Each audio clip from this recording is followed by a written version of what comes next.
ओम अज्ञानतिमिरन्धस्य ज्ञानाञ्जनशलाकया चक्षुरुन्मीलितं येन तस्मै श्रीगुरवे नमः।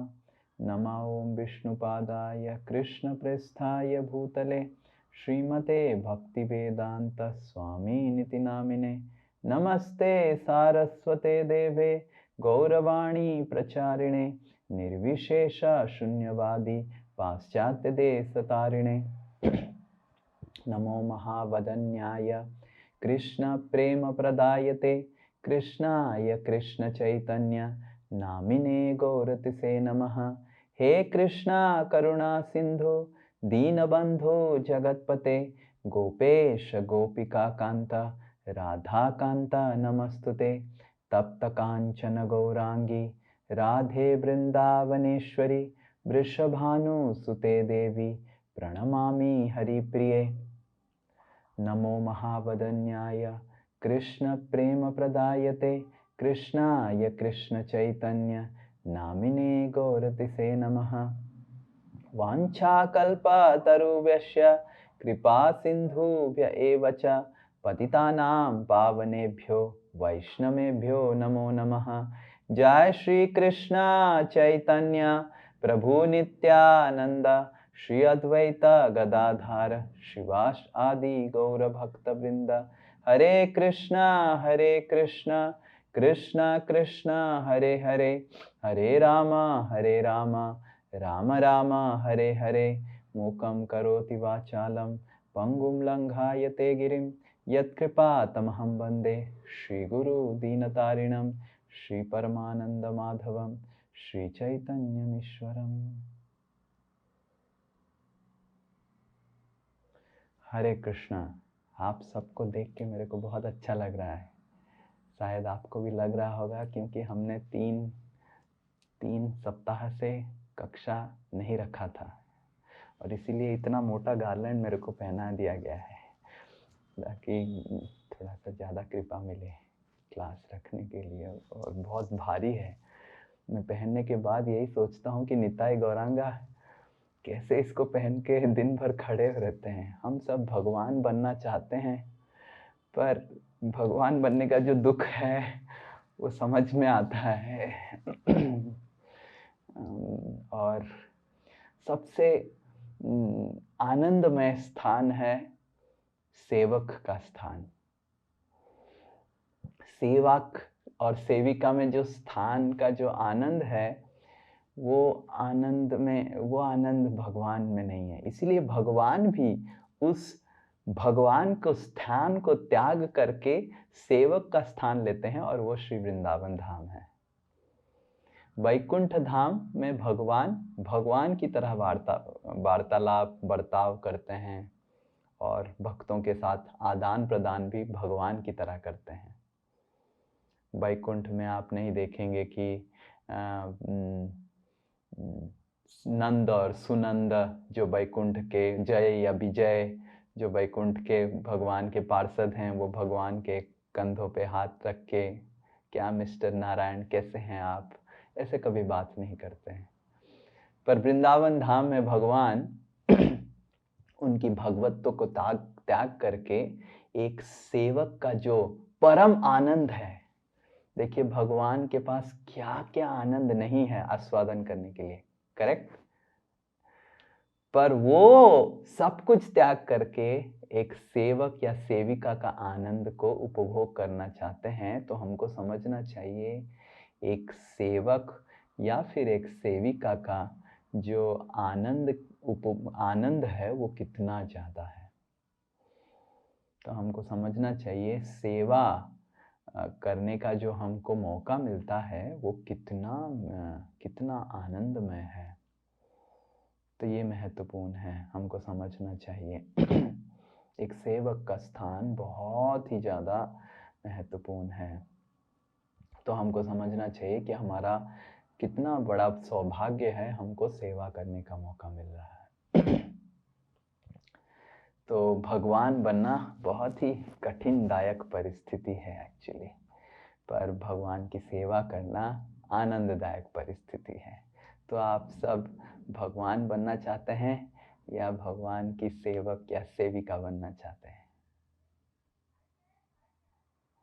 Oh, you are not able to unmute because I have not given permission. Yes, now all of you can unmute.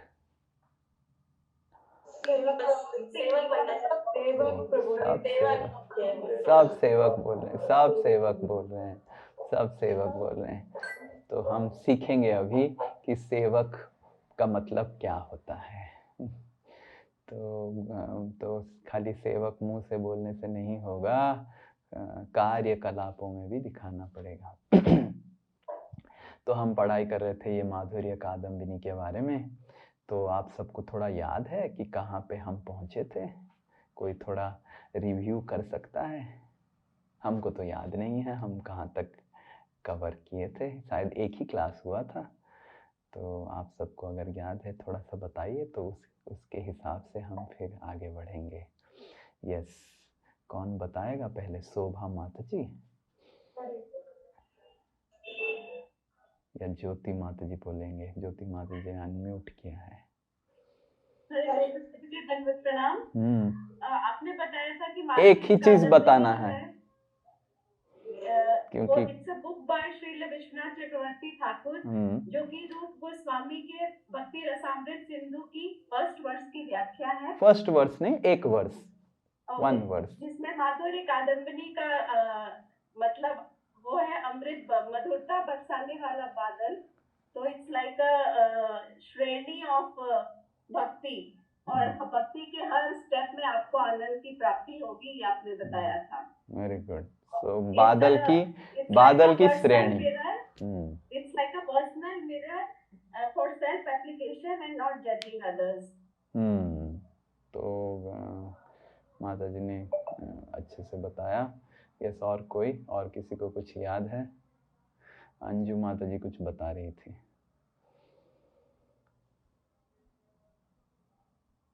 बताइए, और किसी को और कुछ याद है? हरे कृष्णा प्रभु जी, धन्यवाद प्रणाम। हाँ, इसमें मधुर बरसाने वाला मतलब कादम्बिनी बादलों की श्रेणी या धारा माधुर्य कादम्बिनी है। मधुर अमृत बरसाने वाला बादल। तो आपके जीवन में मधुर बरसाने वाला बादल आप उपभोग कर रहे हैं, अनुभव कर रहे हैं भक्ति में आके? हाँ, कर रही हूँ प्रभु जी। अब तो इसी में ज्यादा ध्यान रहता है। ओके, आपका आशीर्वाद रहेगा तो आगे और कर लेंगे अच्छे से। Okay, very good. तो माधुर्य कादम्बिनी आप स्वयं उपभोग कर रहे हैं। ये सुवर्णा माता जी कुछ बोलेंगे। Suvarna Mata ji is the senior most lady in our class. तो वो हम लोग फर्स्ट जो मंगलाचरण है उसका हम लोग उसके बारे में आप बताए थे, जिसमें विश्वनाथ चक्रवर्ती ठाकुर प्रार्थना चैतन्य महाप्रभु से कर रहे कि महाप्रभु की कृपा के मतलब कृपा से ही हमें भक्ति का धन मिल सकता है। और वो जो एक धान के बारे में बताए थे, जो पेड़ वो बन सकता है, मतलब उनकी कृपा से ही हम भक्ति में टिके हुए हैं, ये बताए थे आप। या श्री चैतन्य महाप्रभु की जो कृपा है वो माधुर्य कादम्बिनी है, वही जो अमृत की धारा, भक्ति की अमृत की धारा हमारे जीवन में बरसाता है। वो खाली माधुर्य कादम्बिनी नहीं है, एक शब्द यूज किया था, ये सुखेंदु प्रभु कुछ बताएंगे। श्री चैतन्य महाप्रभु भक्ति भावकता से विज्ञान रूप से लेकर आए। तो श्री चैतन्य महाप्रभु ने भक्ति को एक भावुकता नहीं, एक विज्ञान के रूप में बताया। एक भावुकता नहीं है, ताली मारना वो करना वैसे नहीं है, एक विज्ञान है ये सर्वोत्तम विज्ञान। हाँ, ये सर्वोत्तम विज्ञान है। ये बहुत अच्छा चीज सुखेंदु प्रभु ने बताया। श्री चैतन्य महाप्रभु का कृपा का एक क्वालिफायर, एडजेक्टिव बताया गया था। कौन?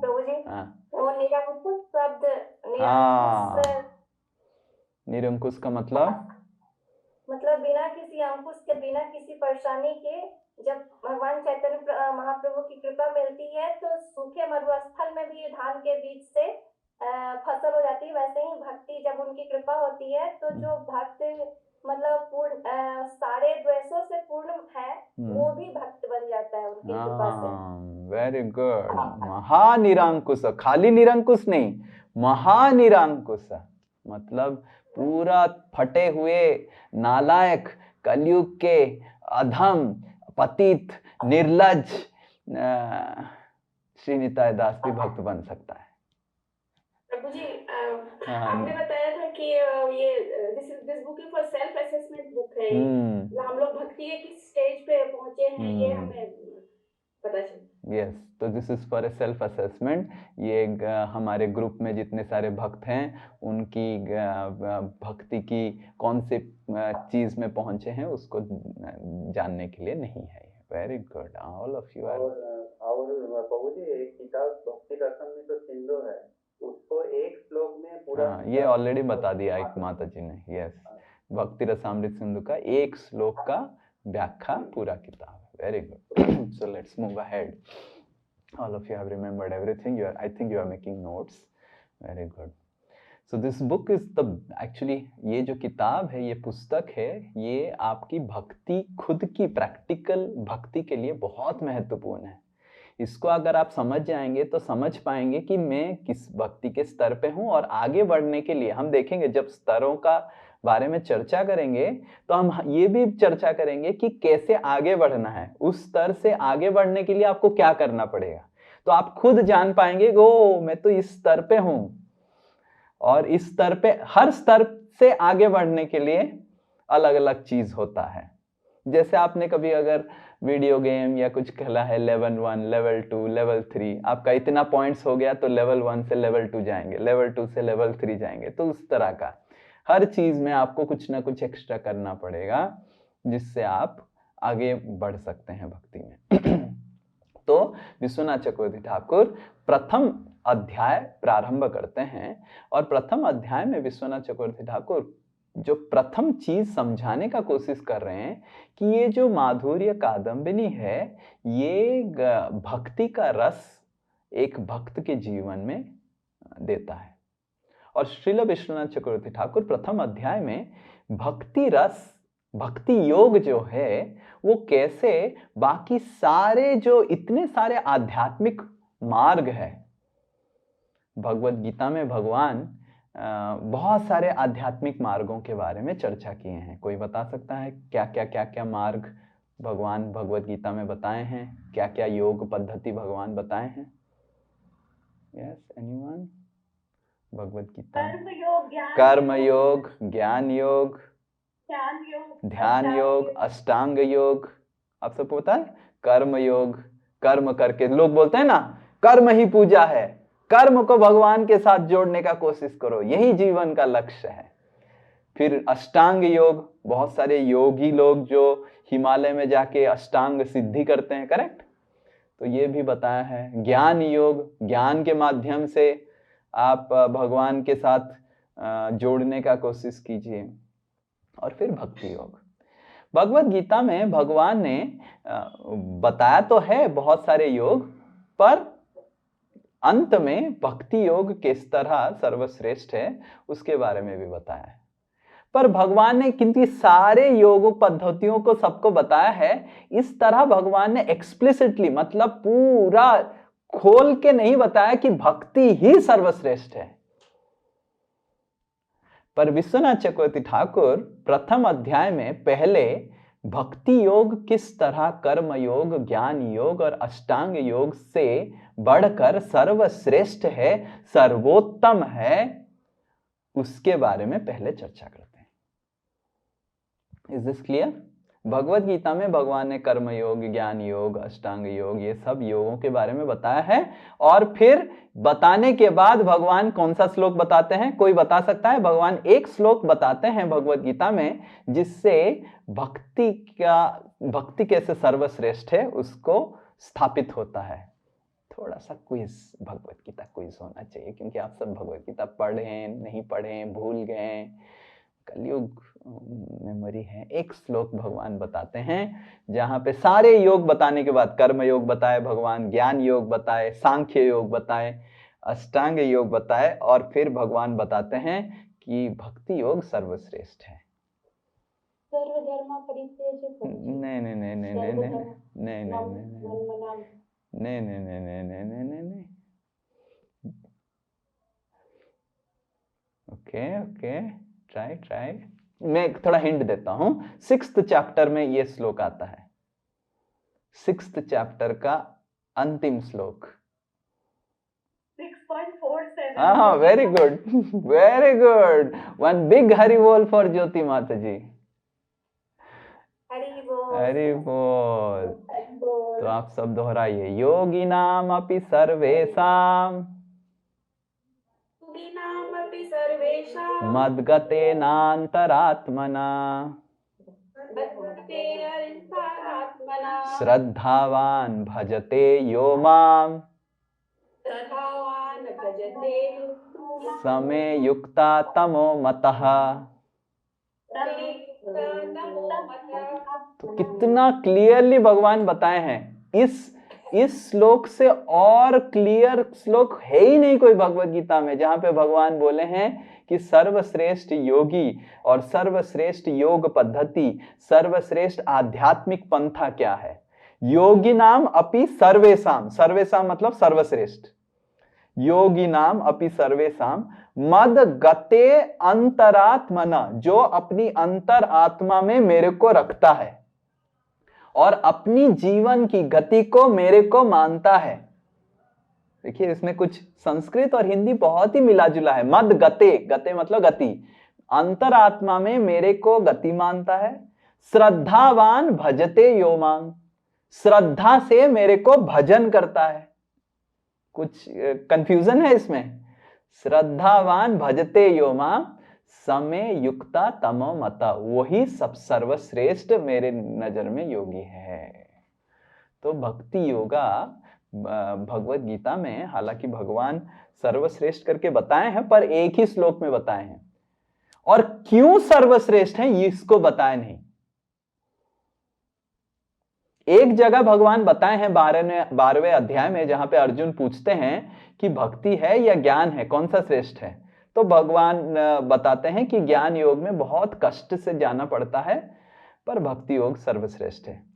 बट क्यों भक्ति सर्वश्रेष्ठ है, ये पहले विश्वनाथ चक्रवर्ती ठाकुर प्रथम अध्याय में, ये जो भगवत गीता का 6ठे अध्याय का 47 नंबर श्लोक है, इसको व्याख्या करते हुए क्यों कृष्ण बता रहे हैं कि भक्ति सर्वश्रेष्ठ है, इसके ऊपर चर्चा करते हैं। तो पहला अध्याय का जो पहला पाठ है, मतलब पहला अध्याय का जो प्रथम स्कंद है, मतलब प्रथम पाठ को क्या बोलेंगे हिंदी में, भाग भाग भाग भाग। Very good, very good, thank you. पहला अध्याय का पहला भाग में विश्वनाथ चक्रवर्ती ठाकुर भक्ति कैसे सर्वश्रेष्ठ है, भगवान की भगवत गीता का ये श्लोक के आधार पे ये निरूपण करते हैं।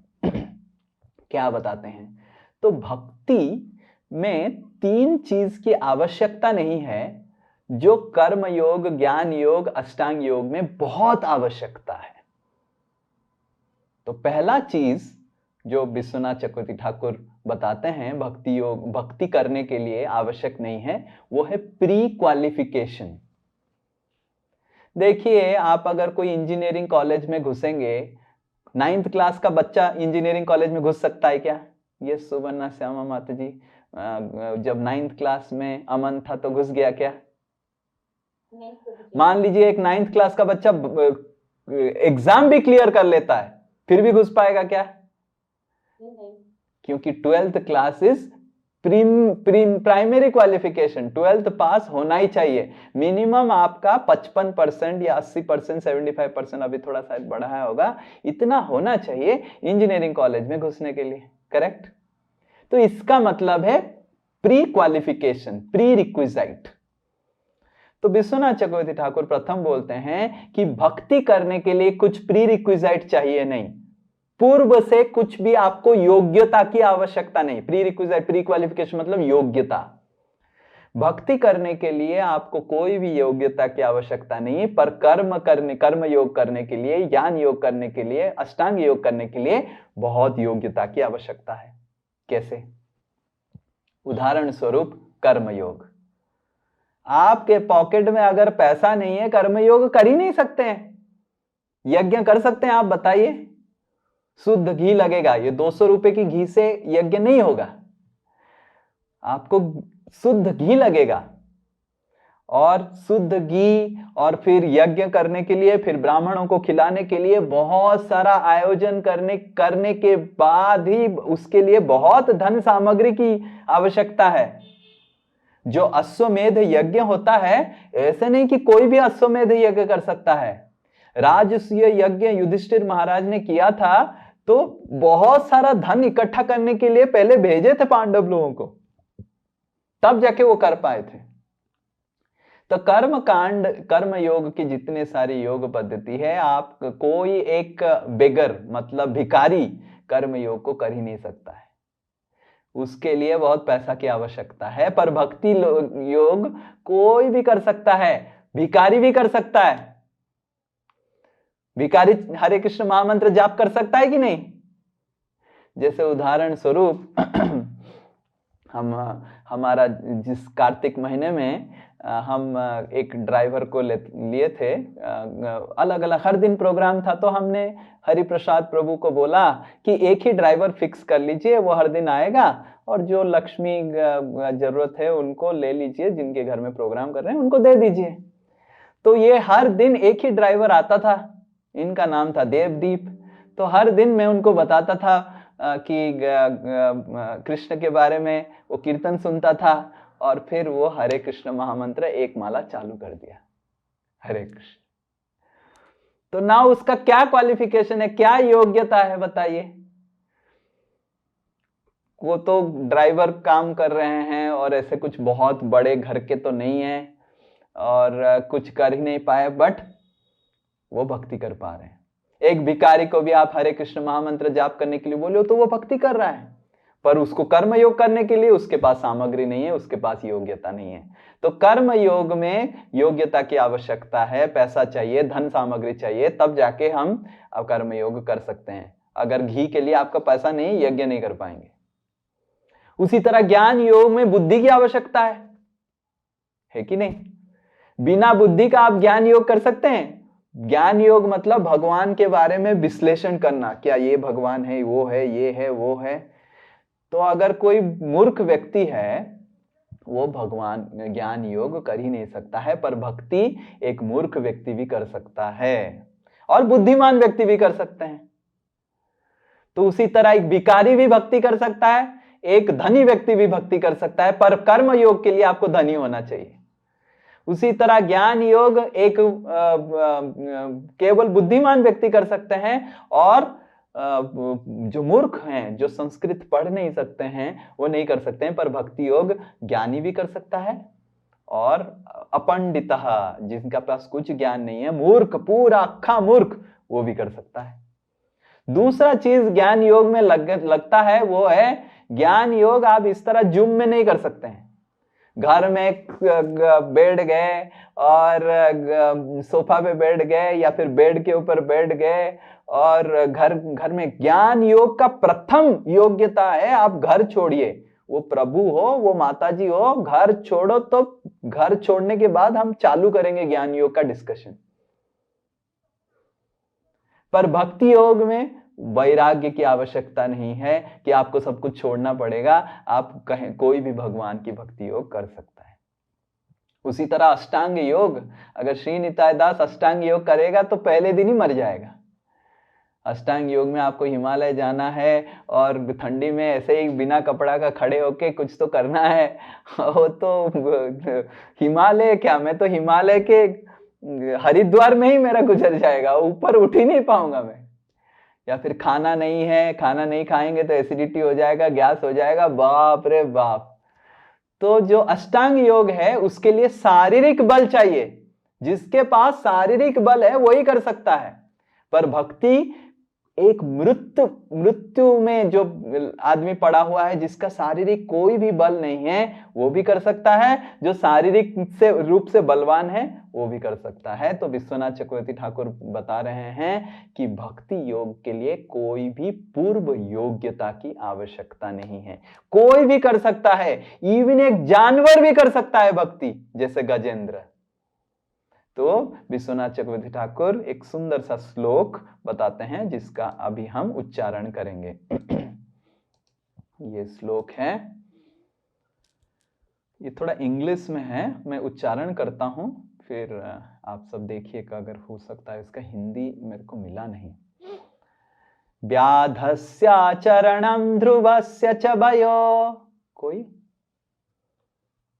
व्याधस्याचरणं ध्रुवस्य च भयो, वयो व्याधस्याचरणं ध्रुवस्य च भयो, व्याधस्याचरणं ध्रुवस्य च वयो विद्या गजेन्द्रस्य का, विद्या गजेन्द्रस्य का कुब्जाया किमु नाम रूपमधिकम्, कुब्जाया किमयुनाम रूपम् अधिकम् किं तत् सुदाम्नो धनम्, किं तत् सुदाम्नो धनम् वंशको विदुरस्य यादवपते, वंशको विदुरस्य यादवपते उग्रस्य किं पौरुषम्, उग्रस्य किं पौरुषम् भक्त्या तुष्यति केवलं न च गुणैर्, भक्त्या तुष्यति केवलं न च गुणैः भक्ति प्रियो माधव।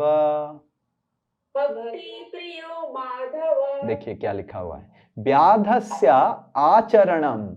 व्याध नामक एक हंटर, मतलब व्याध मतलब समझते हैं ना, हंटर को व्याध बोला जाता है, जो शिकारी था। विष्णु पुराण में इस शिकारी के बारे में वर्णन किया गया है कि इससे उसका कोई आचरण नहीं था, वो सब बहुत गंदा कार्य करता था, पशुओं को हत्या करता था, कष्ट से पशुओं को मारता था, फिर भी वो भगवान की भक्ति कर लिया। उसका क्या आचरण था? कुछ नहीं था, फिर भी भगवान का भक्त बन गया, भक्ति कर लिया।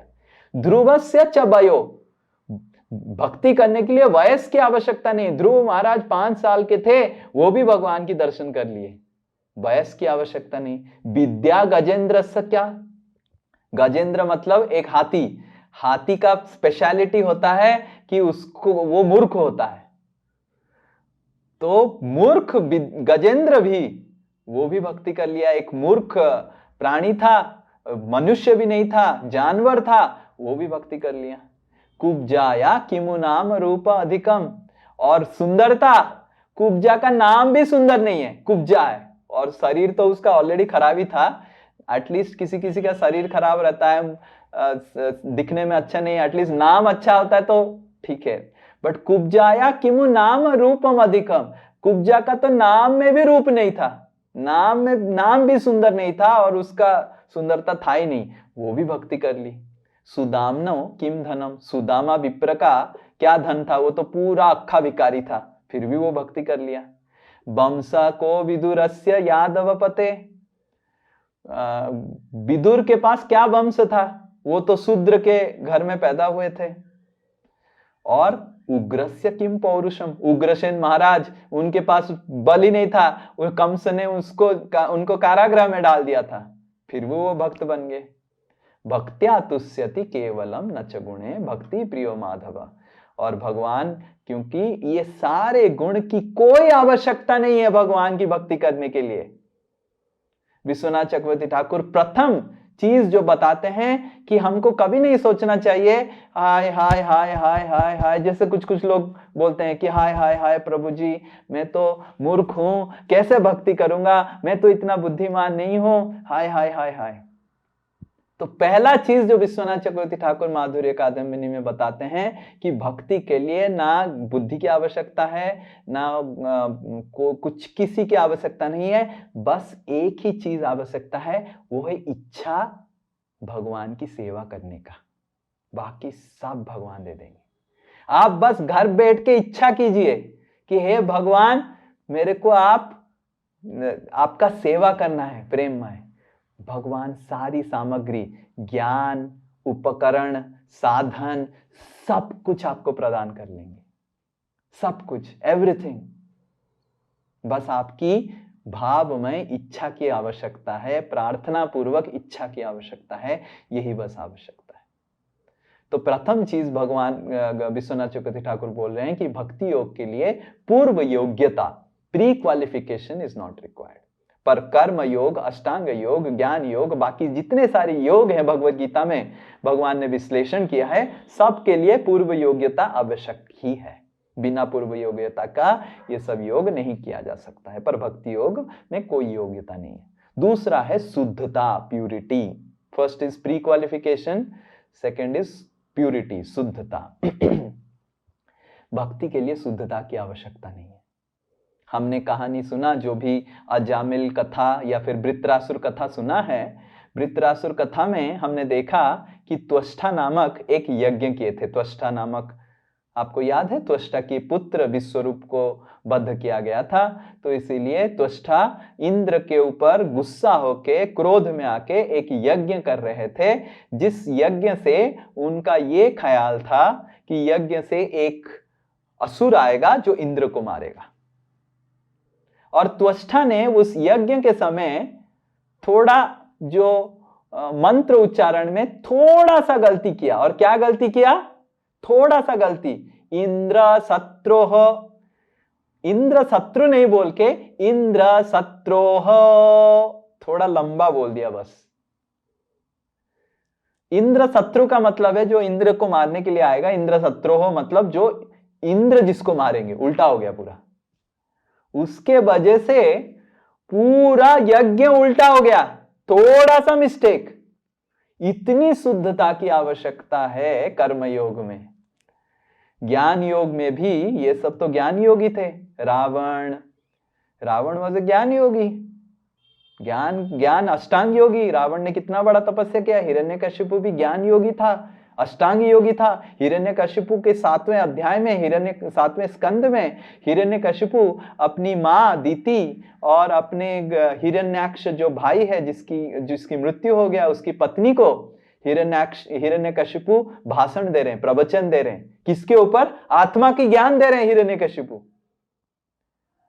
आप उस सेक्शन को पढ़ेंगे 7वां स्कंद, जहां पे हिरण्यकशिपु अपनी माँ दिति, जो हिरण्याक्ष जिसकी पुत्र मर गए हैं, हिरण्याक्ष मर गए हैं अभी, तो और उनकी पत्नियों को एक क्लास दे रहे हैं, मतलब उनको डिप्रेशन से उठाने के लिए। उसको पढ़ेंगे, आपको लगेगा बाप रे, तो भगवत गीता बोल रहा है हिरण्यकशिपु, भगवत गीता, और उसमें कुछ अंतर ही नहीं है। तो लगेगा अरे हिरण्यकशिपु तो बहुत बड़ा ज्ञानी है। हाँ, हिरण्यकशिपु ज्ञान योग किए, पर क्योंकि वो इतने गंदा काम किए, वो शुद्धता, अपनी चरित्र की शुद्धता मेंटेन नहीं किए, तो इसीलिए उनका उस ज्ञान योग का कुछ भी फल उनको मिला नहीं। तो ज्ञान योग, अष्टांग योग, कर्म योग, जो भी योग हो, शुद्धता की बहुत आवश्यकता है। पर भक्ति योग में शुद्धता की नहीं आवश्यकता है। अगर शुद्ध नहीं भी है फिर भी आप भक्ति योग कर सकते हैं, और भक्ति योग आपको शुद्ध कर लेगा। इसके उदाहरण से सुखदेव गोस्वामी एक सुंदर सा श्लोक बताते हैं, जहां पे रासलीला में जब रासलीला का वर्णन करते हैं तो परीक्षित महाराज सुखदेव गोस्वामी को पूछते हैं, अरे ये भगवान कृष्ण दूसरों की पत्नियों के साथ आधी रात में क्या नृत्य करते हैं, और कैसे हम समझें ये सही है? तो ऐसे परीक्षित महाराज भागवत में 10वें स्कंद में प्रश्न पूछते हैं। देखिए, जो आपका जो प्रश्न है वो भागवत में ऑलरेडी परीक्षित महाराज भी पूछ लिए हैं। तो भगवान सुखदेव गोस्वामी उत्तर में बताते हैं, बहुत ही सुंदर एक श्लोक बताते हैं। विश्वनाथ चक्रवर्ती ठाकुर उस श्लोक को इधर मेंशन करते हैं माधुर्य कादम्बिनी के किताब में। वो श्लोक है, विक्रीडितम ब्रजबधु इदम च विष्णु श्रद्धान्वितो अनुशुणयात् अथ वर्णयेयात् भक्ति पराम भगवती प्रतिलभ्य कामान हृदरोग आसु अपहिनोति। प्रतिलभ्य कामान हृदरोग आसु अपहिनोति। ये बताते हैं कि जो भी भगवान की गोपियों के साथ लीलाओं का श्रवण करता है श्रद्धा के साथ, उसके हृदय में जो काम वासना है वो चला जाता है। तो फिर कैसे गोपी और कृष्ण काम वासना से लीला कर रहे हैं? अगर वो काम वासना से लीला कर रहे होंगे तो हमारे हृदय में काम वासना बढ़ेगा, पर जो कोई उसको श्रद्धा से सुन रहा है उसके हृदय की काम वासना चला जाता है। तो फिर वो कैसे वो लीला काम वासना युक्त लीला है? तो ऐसे सुखदेव गोस्वामी परीक्षित महाराज को समझाते हैं और विश्वनाथ चक्रवर्ती ठाकुर बताते हैं, मतलब कोई अगर भक्ति कर रहा है, रासलीला का श्रवण कर रहा है या भगवान की लीलाओं का श्रवण कर रहा है और उसके हृदय में अगर काम वासना है, वो सब चला जाएगा। और हम ये अपने जीवन में देख सकते हैं। हम जब भक्ति में आते हैं तो कितना मन विचलित रहता है और कितने गंदे गंदे ख्याल हमारे मन में, द्वेष और क्रोध सब, पर जैसे जैसे भक्ति करते हैं हम शांत होते जाते हैं। Correct? How many of you have experienced this? I have experienced. हमारे अंदर के क्रोध, द्वेष, हम चिल्लाते रहते हैं, ये ठीक नहीं हुआ, वो ठीक नहीं हुआ, ऐसे ऐसे ऐसे, बट हम शांत हो जाते हैं। तो मतलब हम भक्ति कर रहे थे उस समय। करेक्ट? मतलब हमको शुद्धता की आवश्यकता नहीं है भक्ति करने के लिए, या और पर भक्ति हमको शुद्ध कर लिया। हम क्रोधी थे, हम द्वेषी थे, हम कामुक थे, और भक्ति करने के बाद उसके लिए कोई असुविधा नहीं हुआ, हम भक्ति करते गए और ये सब चला गया। तो दूसरा चीज भगवान सुखदेव गोस्वामी विश्वनाथ चक्रवर्ती ठाकुर बताते हैं कि भक्ति करने के लिए शुद्धता की आवश्यकता नहीं है, पर यह हमको शुद्ध करवाता है। कर्म योग, ज्ञान योग, अष्टांग योग के लिए शुद्धता की आवश्यकता है। रावण ने ज्ञान योग किया, अष्टांग योग किया, पर शुद्ध नहीं हो पाया, उसकी काम वासना गया नहीं। अगर रावण अष्टांग योग नहीं कर पाता, इतना शक्तिशाली हो पाता? रावण कितना शक्तिशाली था, हिरण्यकशिपु कितना शक्तिशाली था, पर वो इतना सारा ज्ञान योग, अष्टांग योग करने के बावजूद उसका हृदय साफ नहीं हुआ। देखिए, हिरण्यकशिपु भी घोर तपस्या किया, ध्रुव महाराज भी घोर तपस्या किए। आप अगर दोनों का तपस्या देखेंगे, दोनों ही घोर थे। ध्रुव महाराज ने घोर तपस्या किया, क्या प्राप्त करने के लिए? पद प्राप्त करने के लिए। ब्रह्मा से भी बड़ा मेरे को पोस्ट चाहिए, मेरे को बड़ा बनना है, मेरे को इस ब्रह्मांड में सबसे बड़ा बनना है, ब्रह्मा से भी बड़ा बनना है। हिरण्यकशिपु क्यों तपस्या किए? उसको भी बड़ा बनना था। तो हिरण्यकशिपु अष्टांग योग किए, ध्रुव महाराज भक्ति योग किए, दोनों तपस्या किए। पर ध्रुव महाराज का हृदय साफ हो गया, भगवान का भक्त बन गए और भगवत धाम चले गए, और हिरण्यकशिपु वही का वही नालायक बना रहा। फिर नरसिंहदेव से सर्जरी हुआ उसका। तो ये अंतर है भक्ति योग और अष्टांग योग में। अष्टांग योग आपको शुद्धता प्रदान नहीं करता है, कर्म योग आपको शुद्धता प्रदान नहीं करेगा। पर भक्ति योग कोई अगर कर रहा है, अगर कोई चरित्रहीन व्यक्ति, चरित्रहीन नारी भक्ति योग करता है, वो चरित्रवान बन जाएगा। पर अगर कोई चरित्रहीन व्यक्ति कर्म योग करता है, वो चरित्रवान नहीं बनेगा, वो उसका चरित्र ऐसा का ही ऐसा रहेगा, चरित्र ठीक नहीं होगा। आप कितना भी यज्ञ कर लें, कितना भी आहुति मार लें, आप अगर चरित्रहीन हैं तो आप चरित्रहीन रहेंगे। पर अगर आप भक्ति कर रहे हैं, भगवान का नाम ले रहे हैं, भगवान की नवविधा भक्ति कर रहे हैं, तो आपका चरित्र आ जाएगा। तो ये भक्ति योग की शुद्धता है, भक्ति योग शुद्धता प्रदान करता है।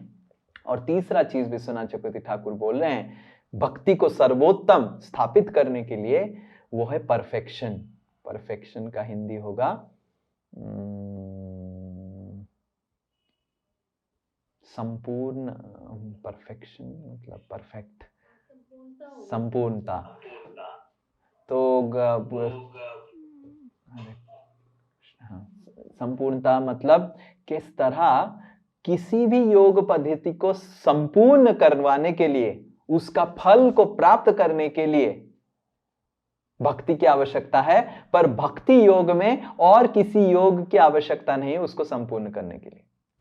मैं कुछ उदाहरण बताऊंगा ताकि आपको समझ में आए कि कैसे भक्ति योग संपूर्ण है। मतलब मान लीजिए आप कर्म योग में कुछ तो यज्ञ करने के लिए बैठे हुए हैं, तो यज्ञ के लिए 2 किलो घी की आवश्यकता था, पर आपके पास बस 1 किलो घी के लिए पैसा निकला, बस 1 किलो घी लेके आए, तो यज्ञ तो आधा रुक जाएगा ना। ये 2 किलो घी चाहिए तो आहुति आधा रुक जाएगा।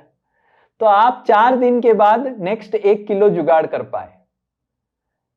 क्या आप बीच में से जो यज्ञ बंद किए थे उधर से चालू कर सकते? नहीं कर सकते। फिर से आपको शुरुआत से चालू करना पड़ेगा। ऐसा है कर्म जो यज्ञ रहता है, कर्म कांड क्या वो सब यज्ञ रहता है, उसके बीच में अगर आप उच्चारण भी मुंह में कर लिए कुछ भी, तभी भी फिर से आपको बैक टू स्क्वायर वन फिर से चालू करना पड़ेगा। करेक्ट। पर भक्ति योग में भगवान बताते हैं भगवत गीता में कि आप अगर इस जीवन में बस 30% भक्ति कर लिया, भगवान मतलब 30% आपने भक्ति कर लिया, तो अगले जीवन में आप 0 से चालू नहीं करेंगे, 31 से चालू करेंगे। तो ये विश्वनाथ चक्रवर्ती ठाकुर बताते हैं। आप अगर ज्ञान योग में बहुत सारा पढ़ लिया, नेक्स्ट जीवन में क्या पूरा संस्कृत किताब पकड़ के माता के गर्भ से निकलेंगे, अरे मैं नेक्स्ट ये लास्ट लाइफ में सब पढ़ के आया हूं, ऐसा कोई होता है? फिर से उसको संस्कृत व्याकरण पढ़ना पड़ता है, वो सब पढ़ता है, थोड़ा प्रभाव पड़ता है पिछले जीवन का, बट उसको फिर से संस्कृत का व्याकरण पढ़ना पड़ता है, वर्णबोध पढ़ना पड़ता है, अलंकार पढ़ना पड़ता है, सब पढ़ना पड़ता है। पर भक्ति योग में ऐसा नहीं है। अष्टांग योग कोई अगर इस जीवन में करता है, लेकिन अगले जीवन में वो तुरंत ही सिद्धि महात्मा होकर पैदा होता है, उसको फिर से सिद्धि घिसना पड़ता है। पर भक्ति योग में जितना आपने इस जीवन में किया वो आपकी शाश्वत पूंजी बन जाता है। आप समझ रहे हैं? शाश्वत पूंजी, उसको कोई भी मृत्यु से परे हो जाता है। वो भक्ति का जो पूंजी है आपका, मृत्यु भी आपसे वो छीन नहीं सकता है। जैसे आज आप 22/11/2022 5:30 से 6:30 आपने भगवत श्रवण किया, कुछ श्लोकों का उच्चारण किया, आपने कुछ हरि श्रवण किया, इससे जो आपको भगवत पूंजी मिलेगा, भक्ति की पूंजी मिलेगा, ये आपकी शाश्वत पूंजी है। इससे जो भी आपको 1% 2% जितना आप ध्यान पूर्वक सुनेंगे वो करेंगे, आपको उतना पूंजी ज्यादा मिलेगा। पर जो भी आपको आज मिल रहा है वो कोई आपसे चुरा नहीं सकता है, ये आपकी शाश्वत पूंजी है। आज सुबह आपने जो भी हरि नाम किया है, आज का हरि नाम की कमिटमेंट, वो आपकी शाश्वत पूंजी है, कोई मृत्यु उससे छीन नहीं सकता है।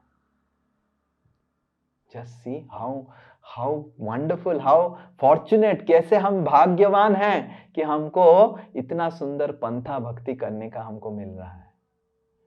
कि जो भी हम कर रहे हैं, मान लीजिए कोई भागवत क्लास किया, कुछ दिनों के लिए किया, उसके बाद अरे प्रभु जी तो हर समय वही चीज बोलते रहते हैं, हरि नाम करो, ये करो, चलो क्या और कुछ काम धरना नहीं है। हर दिन वो बिना बाल वाले को कितना देखेगा, थोड़ा बाल वाले सेलिब्रिटी को भी देखते हैं, उससे थोड़ा मजा आएगा। और प्रभु जी खाली बोलेंगे माला करो, भगवान का पूजा करो, ये करो, वो करो। मान लीजिए कुछ लोग क्लास करके, कुछ करके, थोड़ा आगे बढ़ के माला करके भी छोड़ भी देते हैं, जितना तक किया उतना उनका रहा। पर कर्म योग में ऐसा नहीं है, ज्ञान योग में नहीं है, अष्टांग योग में नहीं है। जो किया अगर छूट गया, संपूर्ण नहीं किया, हरे कृष्णा, फिर वापस। तो ये तीसरा चीज विश्वनाथ चक्रवर्ती ठाकुर बताते हैं। इसीलिए भक्ति सर्वोत्तम है, क्योंकि भक्ति में पहला चीज में क्या बोला, पूर्व योग्यता, प्री क्वालिफिकेशन की आवश्यकता नहीं है। भक्ति में पूर्व शुद्धता, प्यूरिटी की आवश्यकता नहीं है। भक्ति में संपूर्णता जो है वो आवश्यकता नहीं है। भक्ति हर समय संपूर्ण है। At every point, whatever you did, आपने जो भी किया वो आप दूसरे जीवन में आप ले सकते हैं, कोई भी आपसे छीन नहीं सकता है, मृत्यु भी छीन नहीं सकता है। हम भूल जा सकते हैं। जैसे यमुनाचार्य के बारे में सुंदर सी कहानी आता है कि यमुनाचार्य अपने बचपन में बहुत भक्ति किए थे, और भक्ति करने के बाद बहुत अपने गुरु के आश्रम में भक्ति किए थे। और एक बार क्या हुआ, उनकी गुरु को ऐलान किए थे एक राजा के दरबार में एक डिबेट करने के लिए, और गुरु हार के आ गए। तो यमुनाचार्य जो छोटे बच्चे थे, 12 साल के बच्चे थे, उनको बहुत क्रोधित हो गए कि अरे मेरे गुरु को हरा दिया, मैं दिखा दूंगा कौन है तुम। तो उस भाव से वो राज दरबार में गए और राजगुरु जो हैं जिनका नाम चोला तुंगा था उनके साथ फिर से डिबेट किए। और वो यमुनाचार्य राजा देख के हैरान हो गया, 12 साल का बच्चा उसका गुरु हार के गया है, क्या गट्स है उसका, क्या साहस है। तो राजा ने भी ऐलान कर दिया, अगर यमुना तुम जीत जाएगा मेरे राजगुरु से तो मैं तुमको आधा राज्य दे दूंगा। और यमुना जीत गए, और जब जीत गए तो आधा राज्य उनको मिल गया। और जैसे ही राज्य मिल गया वो भौतिक आसक्त हो गए, राजा बन गए, जितने सारे भक्ति के कार्य कर रहे थे सब बंद कर दिए, सब बंद कर दिए। भौतिक आसक्ति हो गए, बहुत सारे शादी कर लिए, और खाली हर समय वो सोचते रहते थे कैसे मेरे राज्य को बढ़ाऊं, कैसे मेरे राज्य की बाउंड्री बढ़ाऊं, कैसे इधर जाऊं उधर जाऊं, ये करूं वो करूं, ऐसे करते रहते थे और पूरा भक्ति को बंद कर दिए। उसके बाद जब बहुत बड़े राजा बन गए, यमुना के एक दादाजी थे, वो बहुत बड़े भगवान के भक्त थे। तो उनके दादाजी मृत्यु के समय, मृत्यु जाने से पहले एक सेवक को, उनके शिष्य को भेजा यमुनाचार्य को फिर से भक्ति लेके आने के लिए। पर वो तो बहुत बड़े राजा बन गए थे, उनको कैसे फिर पकड़ेंगे। तो ये जो उनकी शिष्य था जिनका नाम नाथ मुनि था, नाथ मुनि के शिष्य, नाथ मुनि उनके ग्रैंडफादर थे। तो वो शिष्य आके किसी तरह यमुनाचार्य का नाम बदल गया था उस समय, आलबंदरा, बड़ा राजा। आलबंदरा मतलब बड़ा राजा, सम्राट। तो वो बताए कि मेरे पास बहुत बड़ा धन है, आपको बहुत राज्य में हेल्प करेगा, आप लेना चाहते हैं क्या? तो आलबंदरा बोला क्यों नहीं, मैं तो धन के लिए ही जी रहा हूं। तो फिर कहाँ पे मिलेगा ना? वो धन एक जंगल के अंदर है, सांप से सुरक्षित है, और बहुत जो नदी है, नदी से फैला हुआ है। तो बोले चलो मेरे को लेके, पर अकेले जाना पड़ेगा, सेना लेके नहीं जा सकते हैं, सांप अगर गुस्सा हो जाएगा, पता चल जाएगा, नहीं होगा। तो ये राजा और ये शिष्य, नाथ मुनि के शिष्य दोनों गए, और रास्ते में ये जो शिष्य राजा बार बार पूछ रहे थे धन कहाँ मिलेगा, कितना दूर कितना दूर, और ये बार बार बोल रहे थे देखो थोड़ा समय तो लगेगा, मैं भगवत गीता उच्चारण करता हूं, आप सुनिए। तो ये भगवत गीता के श्लोकों का उच्चारण किए, और जैसे ही भगवत गीता का श्लोकों का उच्चारण सुने, श्रवण किए, ये राजा आलबंदरा जो यमुना थे, तुरंत उनको याद आ गया, उनकी जितनी सारी भक्ति पूंजी था सब वो एक्सेस करने लग गए, और वो रोने लग गए।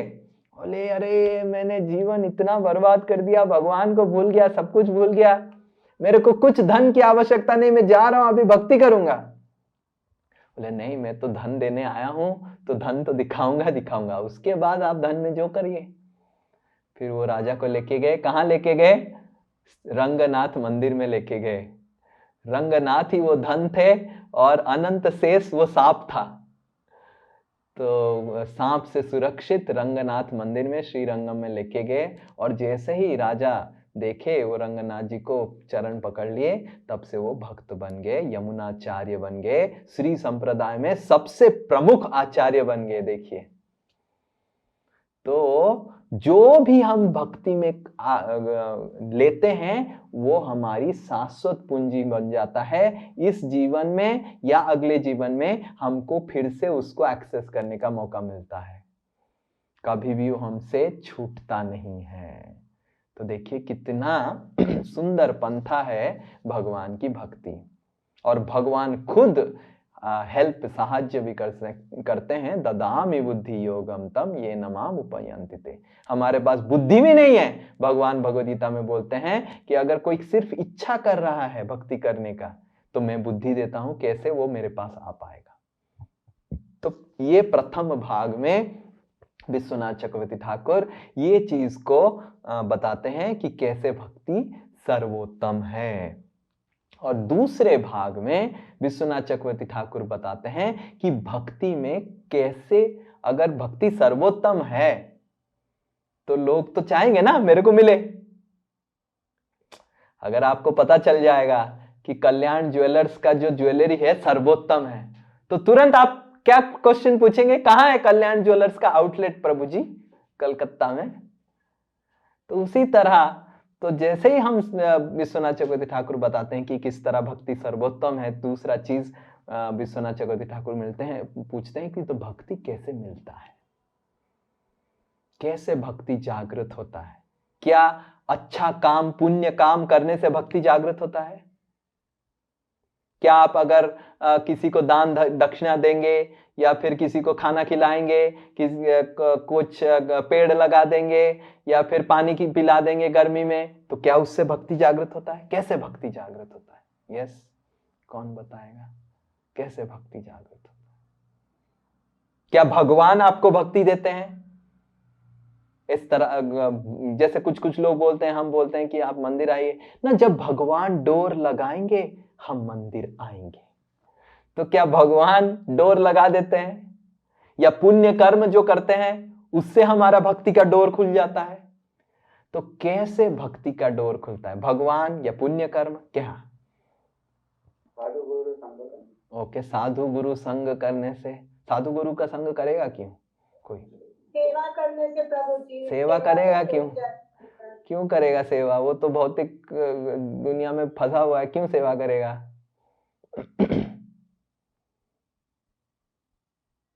पुण्य कर्म से भक्ति जागृत होता है? आप बताइए, अगर पुण्य कर्म दान धर्म करने से भक्ति होगा? हाँ, नहीं, क्यों नहीं होगा? पिछले जन्म में हम लोग कोई भक्ति किए होंगे प्रभु। ओके, तो पिछले जन्म में कैसे भक्ति हुआ? तो फिर तो कुछ भी समस्या को पिछले जन्म में फेंक दो, तो फिर पिछले जन्म में क्या किया? हरिनाम करने से, भाव से प्रभु जी, भाव से। भाव से कैसे भक्ति होगा? आज भगवान के लिए भाव है, कल हेमा मालिनी के लिए भाव हो जाएगा या फिर कोई ऐश्वर्या राय के लिए भाव हो जाएगा। भगवान से प्रेम करके। भगवान से प्रेम कैसे हो जाएगा? अभी तो प्रेम नहीं है, पूरा कामुक व्यक्ति है, हम भौतिक व्यक्ति है। हरे कृष्ण प्रभु जी। इच्छा करने से इच्छा कैसे जागृत होगा? अभी मेरा इच्छा हो रहा है मॉल में घूमूं, नाचूं गाऊं, पैसा कमाऊं।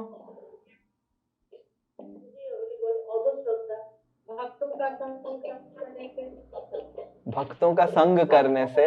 Okay, yes.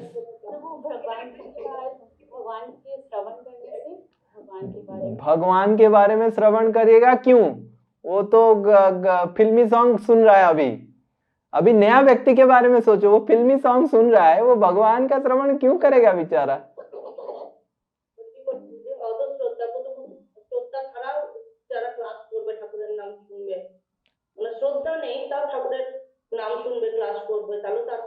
ओके, तो वो श्रद्धा कैसे जागृत होगा? वही तो बात कर रहे हैं। भगवान से प्रे करेंगे।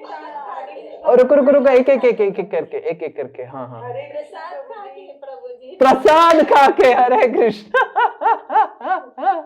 प्रसाद खा के श्रद्धा चालू हो जाएगा। ये रुचि माता जी कुछ बता रहे हैं। हरे कृष्ण प्रभु जी, मगर अगर हम भगवान के बंदों को ही हम उनके लिए मतलब उनकी सहायता करते हैं, वो भी एक भक्ति है ना। अगर हम उनकी सहायता करते हैं, अच्छे कर्म करते हैं, कोई जैसे प्यासा है उसको हमने पानी पिलाया, कोई भूखा है, बहुत दिनों से भूखा है, हमने उसको, तो उससे भक्ति जागृत हो जाएगा। भक्ति है। तब तो सारे जितने सारे ऑर्फनेज हैं वो उसमें हरे कृष्ण चलना चाहिए। इतने सारे ऑर्फनेज में लोग आके दान देते हैं और वो सब करते हैं, वो सब हरे कृष्ण करना चाहिए। क्यों नहीं कर रहे हैं? वो भगवान के बड़े, बहुत सारे नास्तिक भी होते हैं, आप जाएंगे उधर बोलेंगे हम भगवान पे कोई विश्वास नहीं करते हैं, मानविकता ही, मानव सेवा ही सही में वो है, humanitarian is the right religion. ये सब बकवास है, कोई भगवान नहीं, ऐसे बात करते हैं। तो वो तो इतना हरे कृष्ण महामंत्र का जप करने से, हरे कृष्ण महामंत्र कैसे जप करेगा? वो वही तो पूछ रहे हैं, क्यों वो करेगा हरे कृष्ण महामंत्र जप? भगवान से प्रे करे कि हमें भगवान की क्यों करेगा? वो तो प्रे कर रहा है कि भगवान मेरे को ऊपर उठाइए, मेरा जो पड़ोसी है उसका ऑडी आ गया, मेरे को जागुआर दिलाइए, वो ऐसे प्रार्थना करेगा।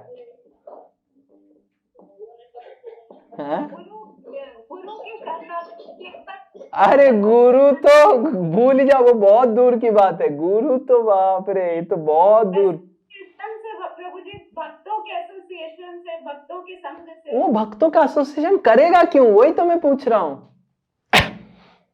प्रभु जी जैसे आपने बताया कि वो ड्राइवर था और आपके साथ आया और वो हरि नाम जपने लगा, तो एक साधु संघ के थ्रू ही वो कर पाया ना, उसको संघ मिला तभी तो कर पाया। तो हमें भी कोई संघ मिलेगा तब तो हम भक्ति कर पाएंगे। ओके।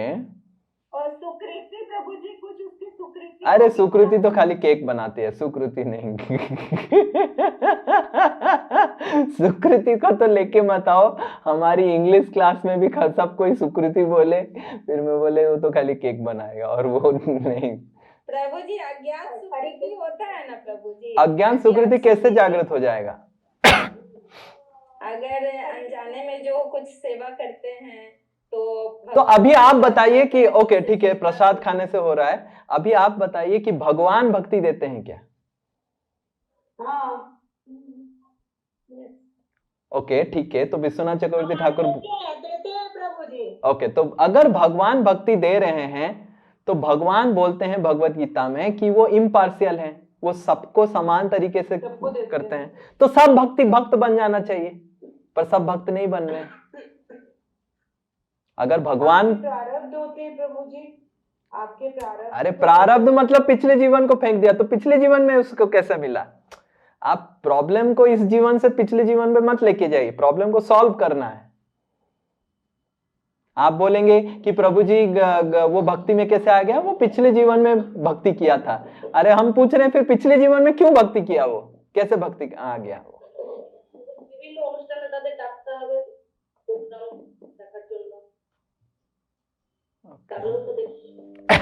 अनुष्ठान में क्यों आएगा वो? स्वर्णा माता जी के कांटेक्ट में आए तभी हमारा भक्ति शुरू हुआ, हम उनके कांटेक्ट में रहे, एसोसिएशन। ओके, तो सुवर्णा श्यामा माता जी को पकड़ना पड़ेगा। वही विश्वनाथ चक्रवर्ती ठाकुर बोलते हैं कि सुवर्णा श्यामा माता जी से ही भक्ति मिलेगा, तो उन्हीं को वो करने से।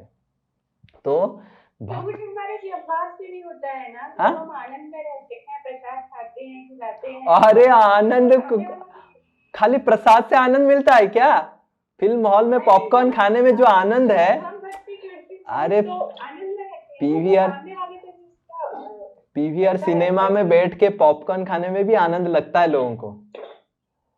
दारू पीने में भी पियक्कड़ को पूछेंगे, वो बोलेगा मेरे को बहुत आनंद है। आपको हरि नाम में आनंद मिल रहा है, मेरे लिए ये हरि नाम है, आपके लिए माला है, मेरे लिए प्याला है। पढ़ने से, हाँ? शास्त्र पढ़ने से। शास्त्र पढ़ेगा क्यों? मैं बोल रहा हूं आप सब आपके बारे में मत सोचो, आप एक पूरा भौतिकवादी व्यक्ति के बारे में सोचो, जो पूरा पियक्कड़ है, पूरा नालायक है, वो भी भक्ति में आ रहा है ना। हरे कृष्ण प्रभु जी। हाँ। जीवों का शाश्वत स्वभाव होता है प्रभु जी कृष्ण का दास बनना। हाँ। तो वो हम लोग मतलब बद्ध अवस्था में इस भूलोक पे आ जाते हैं ना, तो भक्ति भूल जाते हैं। नहीं तो शायद भक्ति हमारे में पहले से रहता है, भगवान का दास बनने का स्वभाव। और जब किसी भक्त का या किसी की कृपा मिलती है तो वो भक्ति जो छुपी रहती है वो जागृत हो जाती है। इसमें जो पूरा पॉइंट में एक वर्ड माता जी ने बोला जो मैं सर्च कर रहा था, वो है भगवान की कृपा। नहीं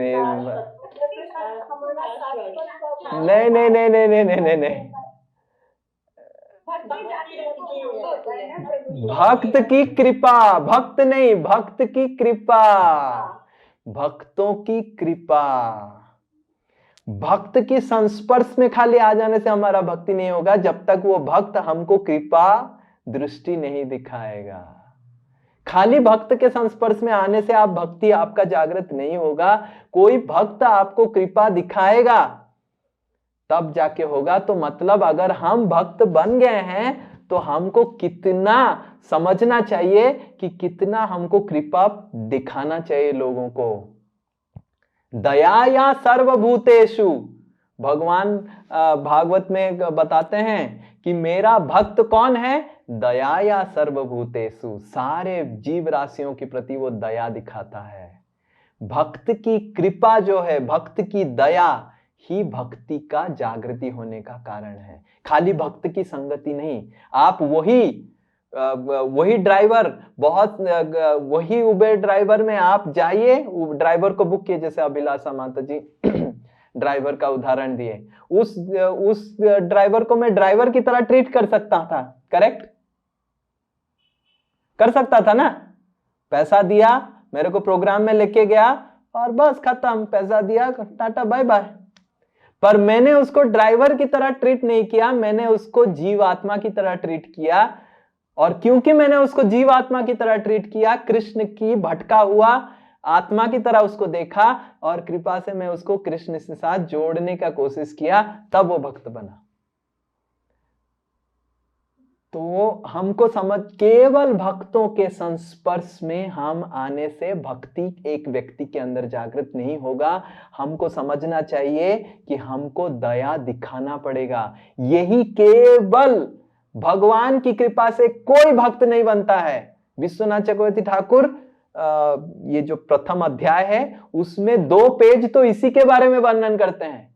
भगवान की कृपा से कोई भक्त नहीं बनता है, भगवान की कृपा से कोई मंदिर नहीं आता है।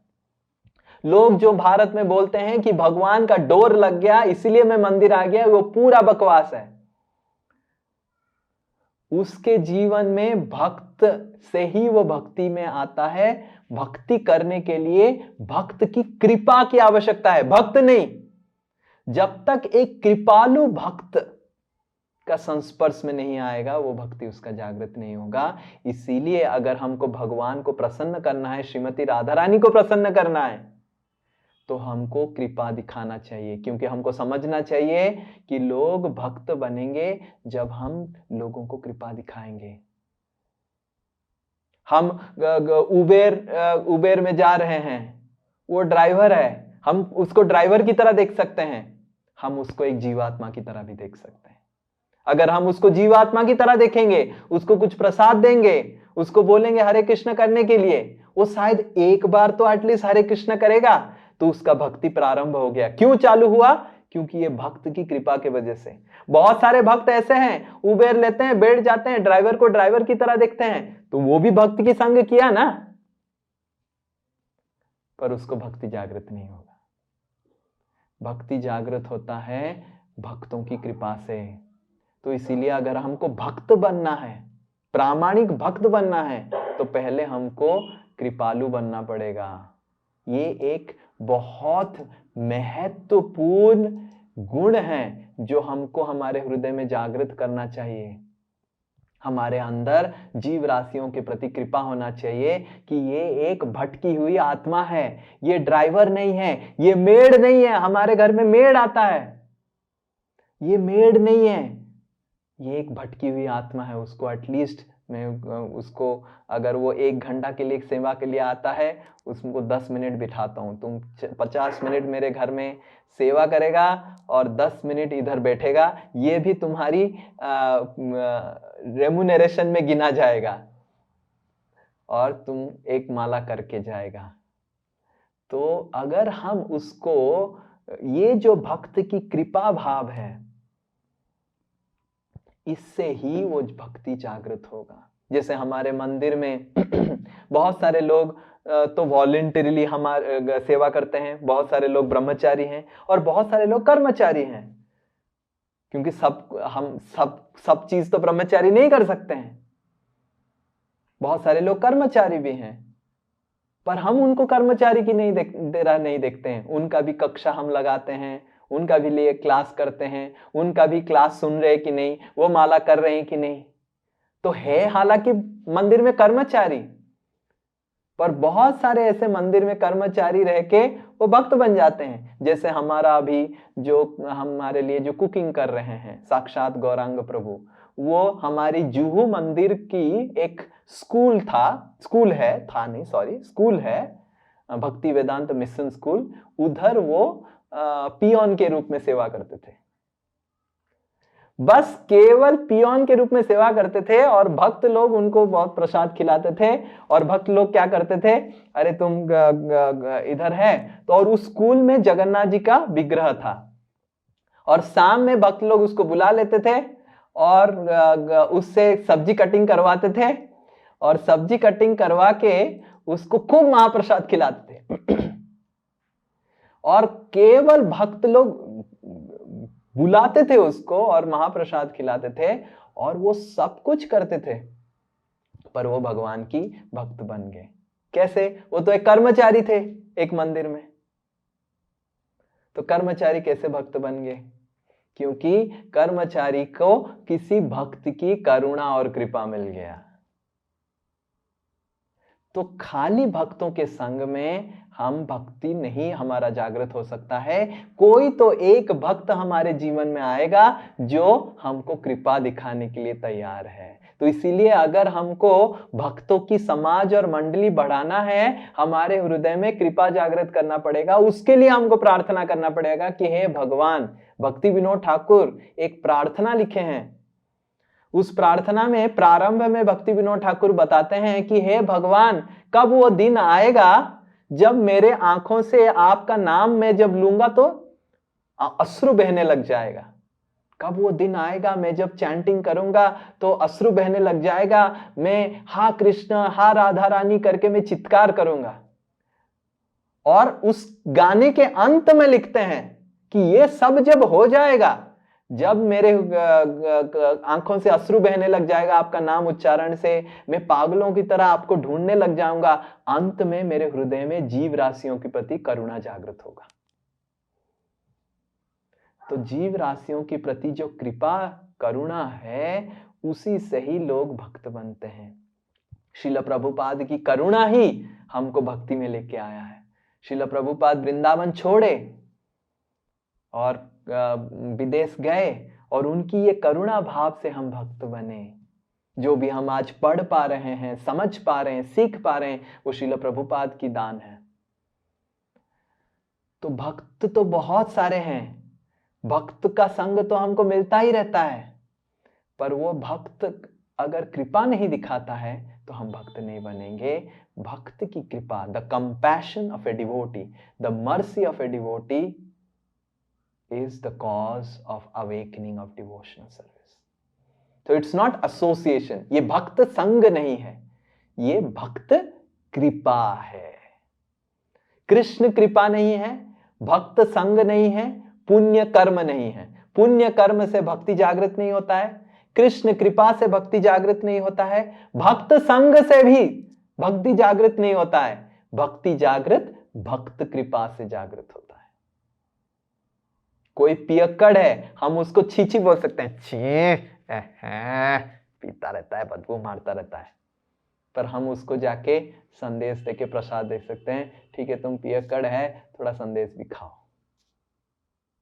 कोई गंदा काम कर रहा है तो हम उसको अरे पति छी, हम इस तरह देख सकते हैं। और हम उस तरह भी देख सकते हैं कि देखो भगवान का दास कैसे क्या गंदा काम कर रहा है, नरक में कितना सड़ेगा, उसको किसी तरह मैं थोड़ा कुछ प्रसाद दे दूं, कुछ कर लूं, मंदिर में बुला लूं, एक बार बस चालू हो जाने दीजिए उसको। तो ये कृपा भाव हमारे हृदय में होना चाहिए। इसी से ही दूसरे लोग भक्त बनेंगे और दूसरों का नरक यंत्रणा बंद होगा। ना कृपा से, ना कृष्ण कृपा से, ना भक्त संग से, ना पुण्य कर्म से भक्ति कोई नहीं प्राप्त कर सकता है।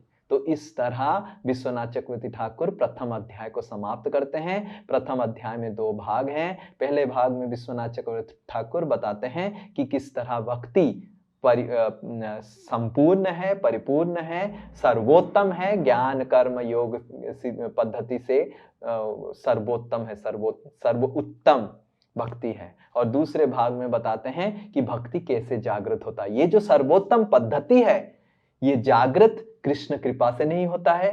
कितना भी आप पुण्य कर्म कर लीजिए, उससे जागृत नहीं होता है। भक्तों के संग भी आप कर लीजिए, उससे जागृत नहीं होता है। भक्ति की कृपा से ही जागृत होता है। तो अगर हम भक्ति में आए हैं तो हमको समझना चाहिए कोई ना कोई भक्त वो कृपा हमको दिखाए हैं, इसीलिए हम अभी भक्ति में आए और भक्ति में टिके हुए हैं। ओके, हरे कृष्णा कृष्ण कृष्ण हरे हरे, हरे राम राम राम हरे हरे। श्री श्री माधुर्य कादम्बिनी की जय। श्रील विश्वनाथ चक्रवर्ती ठाकुर की जय। श्रील प्रभुपाद की जय। किसी का अगर कोई प्रश्न है तो आप लिख के रखिए, अगले कक्षा में हम उसका उत्तर देंगे। ऑलरेडी बहुत विलंब हो गया है। ओके, आप सबको शायद कुकिंग करना भी पड़ेगा। श्रील प्रभुपाद की जय। हरे कृष्ण।